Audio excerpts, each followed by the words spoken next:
нови ли сте, бе? Нови ли сте? От кога? От днеска ли? Не. А? Ама за тука? Да. Това 2 дни. 2 дена? От Георги Трайков. От Георги Трайков детството.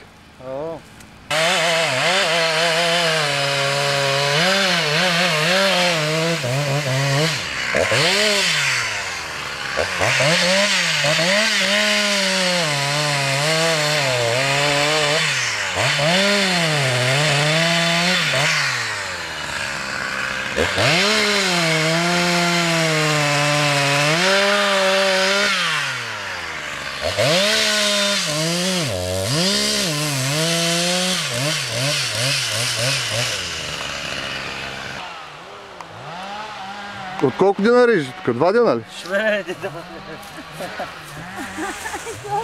Нали горското ме праща, бе? И да те дават малко и по телевизията, бе. Маре, не дей! Какво ще му правят ти? Пари ще дадат. Награда, слава.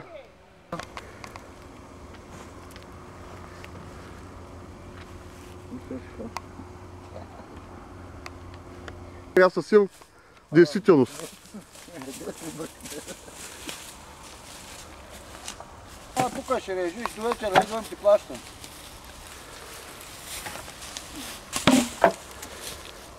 Без никакви документи ли, бе? Как не емата и те праща да режеш? То сега... За една седмица всеки ден документи ли да се правят? То сега демокрация сега. Демокрация? Като се режи... 20 години изядаха България, българите, сега ние какво ще правим? Ти казваш какво ще правим? Аз да знам какво да кажа. Аз съм един беден човек тук да изкарам днеска 2 коника за 5 деца да храня децата. А като режиш ти, като са разрешили да режиш някакви печати, удряти ли? Каква печат? Да, не са подписваме. Само са подписват. Да. Не маркирвате никъде. Къде да маркирам? Аз тебе питам. Ами то си има определени хора, специални маркировачи, специални ризачи, специални, които решават кой на къде ще бъде, какво ще бъде. Изток, запад, север, юг ще се реже, през 10 дървета едно ще се вземе, през 3 дървета ще се вземе едно. Ти той ли искаш да ти интервюваме ние? Точно така. Още какво искаш да... Питай, аз ще кажа. До кога Как се казваш? До кога ще се сече? Ами знаем ли го до кога ще се сече? 15 дена, ако вали ние 15 дена няма да дойдем. Ако не вали 3 дена ще дойдем. Така. Ти как се казваш? Аз се казвам Ивайло Шидеров. Ивайло, казваш му влез да работиш тук, аз знам ли ти името от първия ден? Договор да направи ли с тебе за 3 дена? За 5 дена, да ме назначиш на работа? Чакай, ето всички си имат частници, мясници. Работим така, 2 дена, 5 дена, ама и аз не знам на кой работи. И ти не знаеш. Аз ако почна да търся много, какво ще стане? Министер ли съм? Именно, ако почва да търсиш много лошо. Ами какво ще стане за 3 дена да ходят хората нагоре надолу да ми търсят договори, да ми назначават?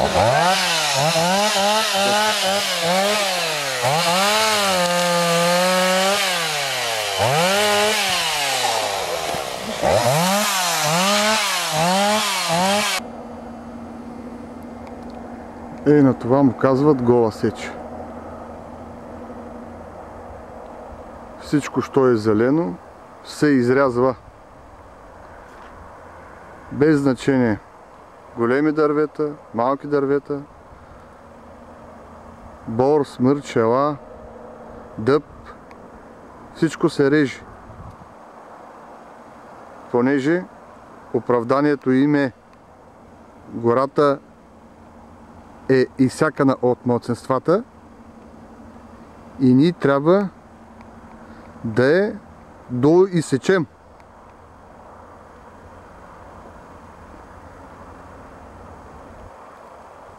Понеже е много лошо и много грозно. Ще залесяваме. Но кога? От 20 години в района не е засято нито едно дърво. Пускат малцинствата, не ги контролират, режат, крадат безразборно.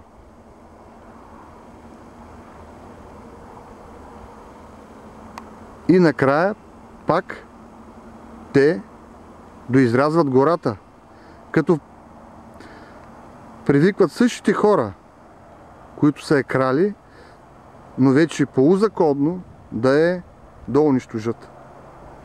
След малко ще ви покажа какво се реже.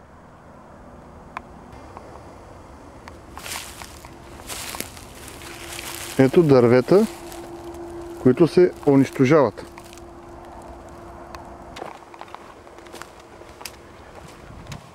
Стари, нови,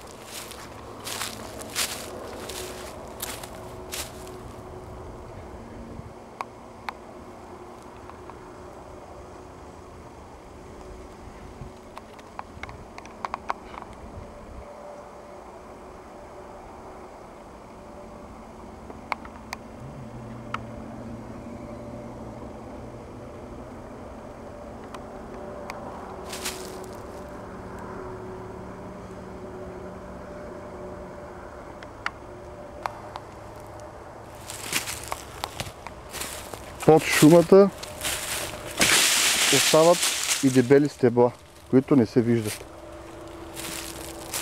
Ето дървета, които им пречат на разстояние по 2 метра.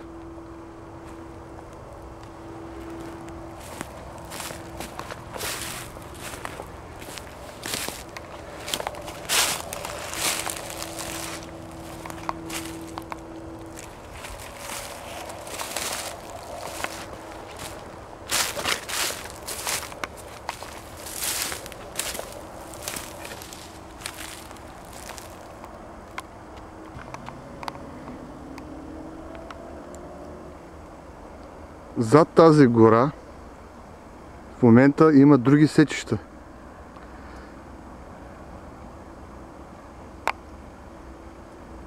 Където се реже интензивно. До кога?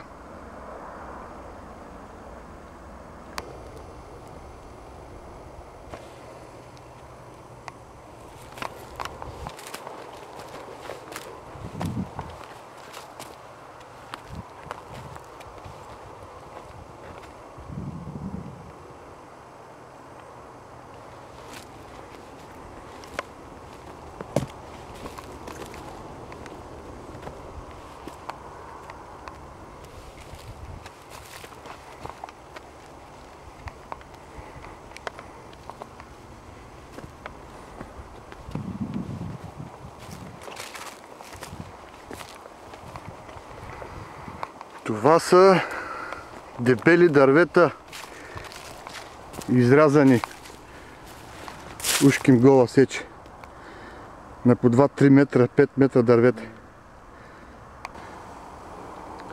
От тук се вижда, че след дърворезачите полузаконните идват всякакви хора да обират листната маса.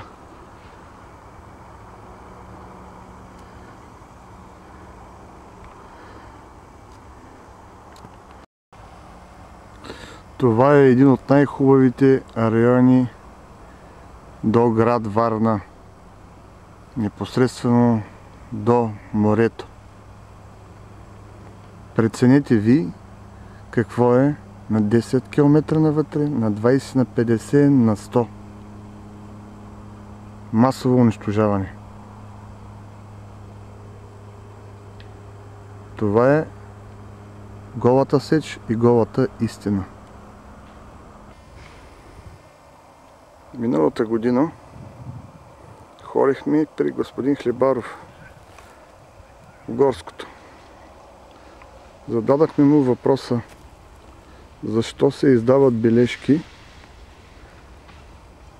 на хора от малцинствата за събиране на листната маса. Законно.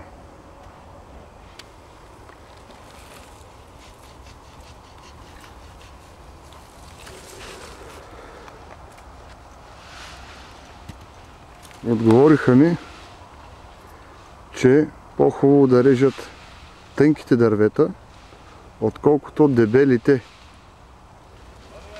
Пусти циганина в гората да доизрежи гората. Дай му пръста да ти налапа ръкава. Това е политиката на горското. Попитаха ме мене, дай,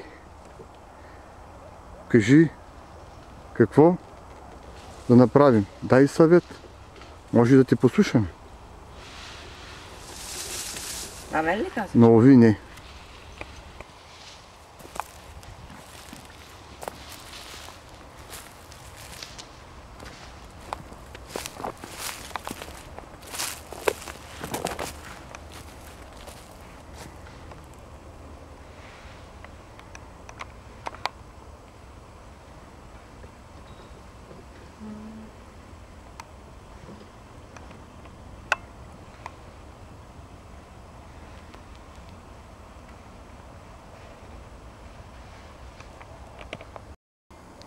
Преди няколко години ходих солидарно с горските да спираме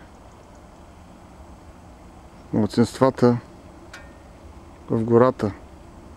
Спирахме каруци, връщахме, карахме се. Аз като съвестен гражданин смятам, че дори мое задължение да помагам на горските. Но уви, последствие разбрах, че не е така. Говорил съм също с малцинствата. Те ми казват, бате, ние режим много малко. Повечето режат горските. И наистина се убедих и уверих, че е така. Те режат около 20-30%. Другото се реже от горските. И затова правя този филм.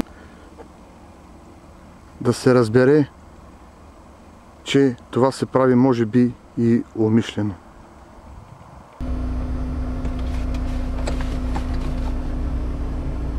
Това е истината за нашата гора. Денонощно.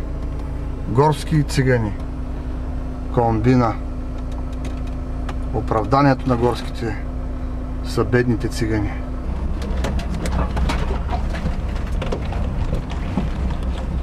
Къде е истината?